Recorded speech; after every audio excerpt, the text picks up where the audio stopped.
اش اخباركم البنات؟ لاباس عليكم؟ بخير؟ اش كتعاودوا؟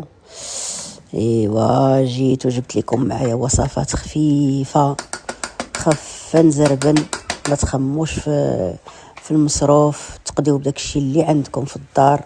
ما كايناش الدار اللي ما فيهاش الروز، ما فيهاش القطاني، ما فيهاش الحليب، ما فيهاش، فهمتوني؟ يعني وجبات خفيفه. والصيف هذا كتبغي داكشي خفه نزربن، ما نبقاوش واقفين في الكوزينه نضيعوا فيها الوقت.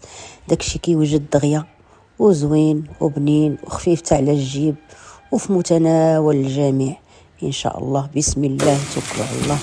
هانتوما هنا راه مشى ليا المقطع ديال سميتو. انا درت هنا البصله ودرت الملحه والبزار، درت بصيله ودرت معها قطعات ديال الدجاج.